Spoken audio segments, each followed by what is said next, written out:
নমস্কাৰ, মই কমল চন্দ্ৰ দাসে তোমালোক সকলোকে পুনৰ এটি ক্লাছলৈ স্বাগতম জনাইছোঁ। আজি আমি আলোচনা কৰিম লসাগু আৰু গসাগু কেনেকৈ উলিয়ায়। How to calculate LCM and HCF. আমি কেনেকৈ উলিয়াই আমি তাৰ বিষয়ে আলোচনা কৰিম। লসাগু আৰু গসাগু উলিওৱাৰ একাধিক নিয়ম আছে। তাৰ ভিতৰত আমি এটা নিয়ম প্ৰথমতে আলোচনা কৰিম। প্ৰথম নিয়মটো আলোচনা কৰিম কি যে মৌলিক উৎপাদক বিশ্লেষণৰ সহায়ত লসাগু আৰু গসাগু নিৰ্ণয় কৰা। প্ৰথমতে আমি কৰিম গসাগু নিৰ্ণয় কৰিম মৌলিক বিশ্লেষণৰ সহায়ত। ধৰি ললো আমি তিনিটা সংখ্যা ধৰি ললো 24, 36, 42 এই তিনিটা সংখ্যা ধৰি ললো। এই তিনিটা সংখ্যাৰ আমি কি উলিয়াম, প্ৰথমতে কি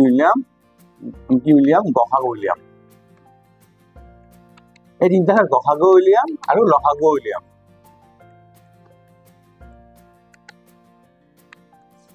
গসাগু আৰু লসাগু দুটা উলিয়াম। প্ৰথম নিয়ম যদি কৰিম কি যে মৌলিক উৎপাদক বিশ্লেষণৰ সহায়ত আমি উলিয়াম। প্ৰথমে কি উলিয়াম মৌলিক উৎপাদক বিশ্লেষণৰ সহায়ত গসাগু, তাৰপিছত লসাগু উলিয়াম। মই কেনেকৈ কৰিম তাৰ কাৰণে কি কৰিব লাগিব, প্ৰথমতে আমি এটা এটাকৈ মৌলিক উৎপাদক বিশ্লেষণ কৰিব লাগিব। প্ৰথমে 24 কৰিলোঁ 24ৰ প্ৰথম মৌলিক সংখ্যা 2 দি যাব, 12 × 24 এইখিনি তোমালোকে জানাই নিশ্চয়, নাজানিলেও চাই যাবা মনত পৰি যাব। তাৰপিছত 2 দি 6 বাৰ কৰ,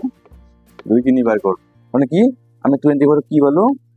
মৌলিক উৎপাদক বিশ্লেষণ কৰিলে কি পাম 2 × 2 × 2 × 3। আকৌ 36 কৰিলে কি পাম 36 2 ৰে যাব, 2 × 1 = 2 লগে 2 × 8 = 16, 18 × 20 2 বাৰ, 2 ৰে 18 বাৰ গ'ল, 2 ৰে 9 বাৰ, 2 ৰে 9 3 ৰে কি হ'ব 3 বাৰ। এইটো হ'ব 36 ৰ মৌলিক উৎপাদক বিশ্লেষণ কি হ'ব 2 পূৰণ 2 পূৰণ 3 পূৰণ 3। তাৰপিছত আৰু 42 আমি 2 ৰে কৰিম, 2 ৰে কৰিলে কিমান যাব 21, 2 ৰে নাযায় 3 ৰে 7 × 21 আৰু নাযায় কি পাওঁ আমি 42 = 2 × 3 × 7। এইটো আমি মৌলিক উৎপাদক বিশ্লেষণ কৰি ললো। এতিয়া আমি ইয়াৰ প্ৰথমে কি উলিয়াম গসাগু উলিয়াম। গসাগু উলিয়াৰ কাৰণে কি কৰিব লাগিব, প্ৰথমে গসাগু উলিয়াৰ কাৰণে এই যিকেইটা সাধাৰণ মৌলিক উৎপাদক আছে সেইকেইটা পূৰণফল কি হ'ব গসাগু। সাধাৰণ মৌলিক উৎপাদক মানে কি, প্ৰথমতে ইয়াতে কি 2 দি ইয়াতো আছে ইয়াতো আছে ইয়াতো আছে, প্ৰথমতে এইবোৰ 2, তাৰপিছত কি আহিব পূৰণ, তাত নেক্সট এটা 2 ইয়াত আছে, ইয়াত এটা 2 আছে, ইয়াত 2 নম্বৰ ইয়াত আছে, কিন্তু ইয়াত 2 নাই, মানে এইটো নহ'ব, এইটো ইয়াতে নহ'ব। তাৰপিছত ইয়াত আৰু এটা 2 আছে, সেইটো 2 কিন্তু 2টো ইয়াত আছে ইয়াত নাই, মানে এইটো 2ও নহ'ব। তাৰপিছত কি আহিল 3 3টো ইয়াত আছে ইয়াত আছে ইয়াত আছে, 3 যাতে 3টো আছে, এইটো 3 আছে, কাৰণ কি হ'ব 2 পূৰণ 3। নেক্সট ইয়াত নাই, আৰু ৰৈ গ'ল নেকি, ইয়াতে 3টা ৰৈ গৈছে, 3টো ৰৈ গৈছে কিন্তু ইয়াত নাই, যে কমন নহয়, এইটো সাধাৰণ নহয়, কাৰণ এইটো নহ'ব। 7টো ইয়াতে আছে অকল, বাকী দুটাত নাই, 7টো সাধাৰণ নহয়, নহ'ব। মানে কি হ'ল আমি এইখিনি পালো কি সাধাৰণ মৌলিক উৎপাদক কি পালো এই তিনিটাৰ 2 পূৰণ 3, 2 ৰ 3 পালো। আমি গসাগু কি হ'ব 2 পূৰণ 3 সমান কি হ'ব 6। মানে কি বুজি পালো যে এই তিনিটা সংখ্যাৰ 24, 37 আৰু 42 তিনিটা সংখ্যাৰ গসাগু কিমান হ'ব 6। আকৌ এইটো নিয়মেৰে একেলগে কি উলিয়াব পাৰিম, লসাগু আমি নিৰ্ণয় কৰিব পাৰিম। একেলগে কৈ দিছো লসাগু কাৰণে কি কৰিব লাগিব, ইয়াৰ যিটো মৌলিক উৎপাদক আছে মৌলিক উৎপাদক এটা সংখ্যাত কিমানটা বেছিকে আছে, তাৰমানে কি তাৰ উচ্চতম ঘাত বুলি কয়। কেনেকুৱা যে 24ত 2 কেইটা আছে 3টা আছে, 2 দুটা আছে, 2 মানে কি 24ত 3টা আছে, 36ত 2টা আছে, 42ত 2টা আছে। ইয়াত কিমানটো আহিব উচ্চতম ঘাতটো আহিব, উচ্চতম ঘাত কিমান আছে 3টা আছে, মানে কি 3টা আহিব, মানে কি হ'ব 2 3টা আহিব ইয়াতে। নেক্সট 3 ইয়াত এটা আছে, ইয়াত কেইটা আছে 2টা আছে, মানে উচ্চতম 2টা হ'ল। 42ত কেইটা আছে এটা আছে, মানে উচ্চতম কিমান ঘাত কিমান হ'ব 3ৰ 2 হ'ব, 2টা হ'ব, তাৰমানে কি হ'ব ইয়াত 2টা 3 আহিব।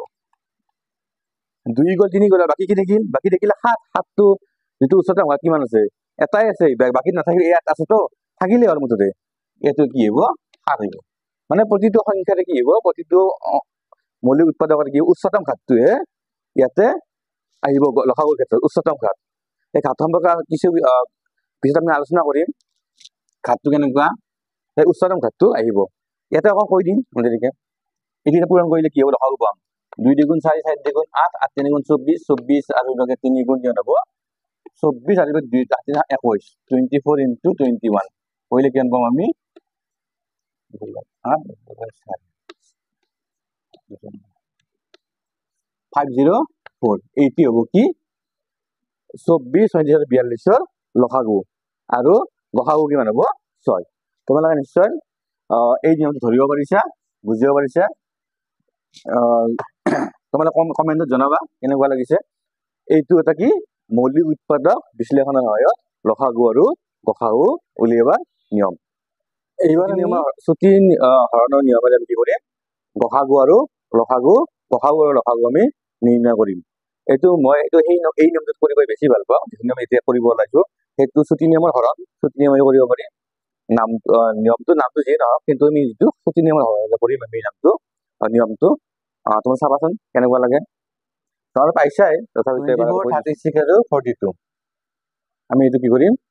ছুটি নিয়মৰ হৰণে আমি এইটো গসাগু আৰু লসাগু নিৰ্ণয় কৰিম কেনেকুৱা কৰিম তাৰ কাৰণে আমি একেলগে পাতি ল'ম ছুটি নিয়মৰ হৰণে কেনেকৈ পাতিম 24 কমা দি ল'ম 36 কমা দি ল'ম 42 কমা দি ল'ম প্ৰথমতে কি কৰিম গসাগু উলিয়াম আমি এইটো কি কৰিম প্ৰথমতে গসাগু নিৰ্ণয় কৰিম গসাগু নিৰ্ণয় কৰাৰ কাৰণে কি কৰিব লাগিব এই তিনিটা সংখ্যাকে বিভাজ্য বা মৌলিক উৎপাদক মৌলিক এটা সংখ্যা লাগিব মৌলিক উৎপাদক লাগিব তাৰমানে সেই মৌলিক উৎপাদকত আমি কি কৰিম এইটো হৰণ কৰিম আমি কি জানো ইয়াতকে তিনিটা সংখ্যা কিহেৰে হৰণ যাব 2 ৰে হৰণ যাব আমি কি জানো 2 ৰে হৰণ যাব আৰু এইটো 2 ৰে কেতিয়া হৰণ যায় কোনো এটা সংখ্যা 3 ৰে কেতিয়া হৰণ যায়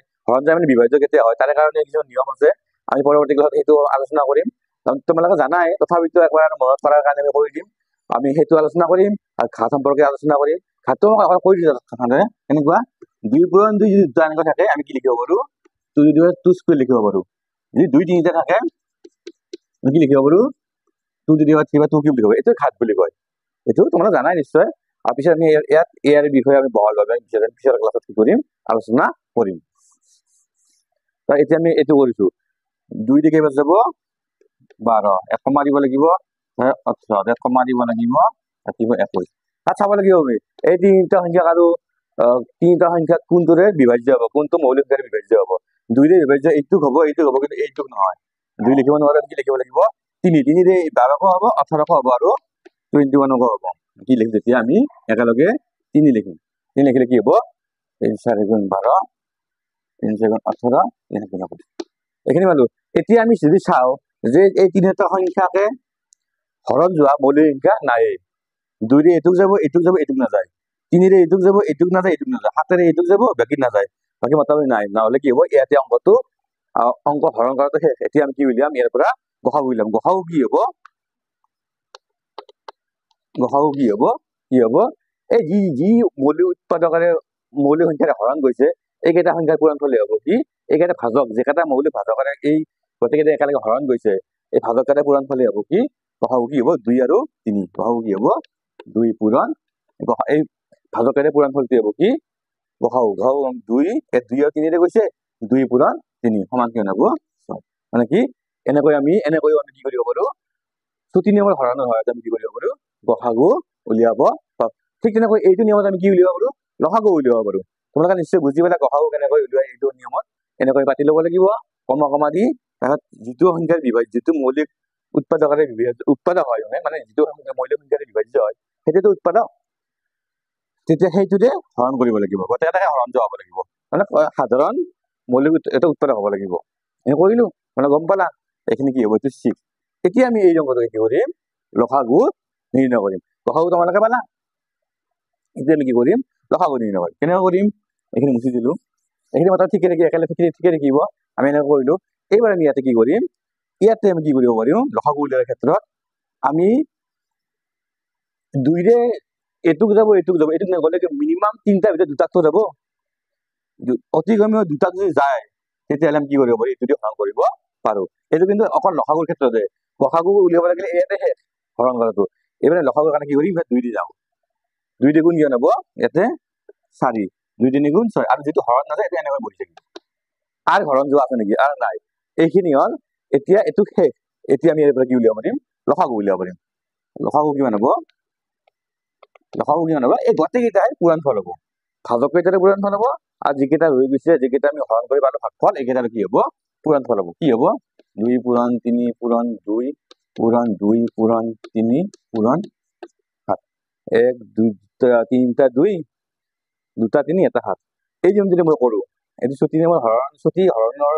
নিয়মেৰে বুলি ক'ব পাৰি এইটো লসাগু এইটো নিয়মেৰে মই লসাগু বুলি বহুত ভাল পাওঁ সেইকাৰণে মই তোমালোকক কৈছিলো তোমালোকৰ যিটো নিয়ম পছন্দ লাগে সেইটোতো কৰিবা এইটো বহুত ভাল লাগে মই কৰিলো এটা পূৰণ কৰি দিলো 2 3 গুণ 6 6 2 গুণ 12 12 2 গুণ 24 24 আৰু 3 7 গুণ 21 24 8 2 গুণ 4 সমান কিমান পাম একে পাম কিমান পাম 504 মানে উত্তৰটো আমি একেই পাম নিয়ম বেলেগ বেলেগ হলো কি উত্তৰটো আমি একেই পাম লসাগু গসাগুত কি পালো এইবাৰ লসাগু কিমান পালো 504 এনেকৈ আমি কি কৰিব পাৰো ছুটি হৰণৰ নিয়মেৰে আমি কি কৰিব পাৰো লসাগু আৰু গসাগু নিৰ্ণয় কৰিব আৰু এটা নিয়ম আছে গসাগু উলিওৱা সেইটো হৰণৰ নিয়ম বুলি কয় হৰণৰ নিয়ম হৰণৰ সহায়ত গসাগু উলিওৱা সেইটো আমি কেনেকৈ কৰিব পাৰো চাবাচোন আমি কি উলিয়াইছিলো 24 32 আৰু আছিলে 40 36 42 এইকেইটাক আমি উলিয়াম আৰু কি হৰণৰ সহায়ত হৰণৰ নিয়মৰ সহায়ত গসাগু উলিয়াম অকলে সেইটো লসাগু উলিয়াব নোৱাৰি গসাগু উলিয়াব পাৰি কেনেকৈ এইখিনি কি কৰিব লাগিব এই দুটা যিকোনো দুটা ল'ব লাগিব প্ৰথমতে আমি কি ললো 24 আৰু 36 ললো ইয়াৰ কি কৰিব লাগিব ডাঙৰটো সৰুটোৰে কি কৰিব লাগিব প্ৰথমতে হৰণ কৰিব লাগিব এনেকৈ আমি কি কৰিলো এনেকৈ হৰণ কৰিলো হৰণ কৰিলে কেইবাৰ যাব এবাৰ গ'ল 24 হল 12 কি হ'ল এইবাৰ আৰু এই 12টোৰে কি কৰিব লাগিব এই ভাজকটোক হৰণ কৰিব লাগিব ভাজকটো হৰণ কৰিলো এই ভাগফল ইয়াতে বহাই দিওঁ কেইবাৰ গ'ল 12 গুণ 24 এই মিলি গ'ল যেতিয়া মিলি যাব যিটো ভাজকৰে হৰণ কৰি মিলি যাব এই ভাজকটোৱে হ'ব কি এই দুটা সংখ্যাৰ কি হ'ব গসাগু আৰু কি পালো আমি 24 আৰু 36ৰ গসাগু কিমান পালো কিমান পালো 12 এতিয়া এটা বাকি থাকিল ন এই দুটাৰে পালো আমি এইটো এবাৰ কি কৰিব লাগিব এইটোৰ 12 আৰু 42 কি উলিয়াব লাগিব আকৌ 12 আৰু 42 কি উলিয়াব লাগিব গসাগু উলিয়াব লাগিব 12 আৰু 42 এই কি পাম আমি এবাৰ কি কৰিব ডাঙৰ ইয়াত 42 এই ডাঙৰটোক আমি কি কৰিব লাগিব সৰুটোৰে কি কৰিব লাগিব হৰণ কৰিব লাগিব কৰিলে কিমান পাম 12 3 গুণ 37 পালো তাতে আমি ইয়াৰ পৰা হে কৰিলো 12 12 গলে 6 এই 6 যদি কি হৰণ কৰিব লাগিব 12 হৰণ কৰিলে 6 2 গুণ 12 মিলি গ'ল মানে যিটো ভাজকৰে হৰণ কৰাতে মিলি গ'ল সেই ভাজকটো হ'ব কি হ'ব আপোনাৰ গসাগু গসাগু গহৰ এইটো হ'ব 12 আৰু 42 গসাগু 12 আৰু 42 গসাগু মানে কি হ'ব যেহেতু 42টো 12টো কাৰ গসাগু 24 আৰু 36 গসাগু গতে কি হ'ব এই তিনিটা সংখ্যা 24 36 আৰু 42 গসাগু কিমান হ'ব এইটো কি হ'ব 6 হ'ব গসাগু কিমান হ'ব 6 এইটো কি হয় হৰণৰ নিয়ম বুলি কয় এইটো নিয়মেৰে কি কৰিব পাৰি আমি গসাগু নিৰ্ণয় কৰিব পাৰো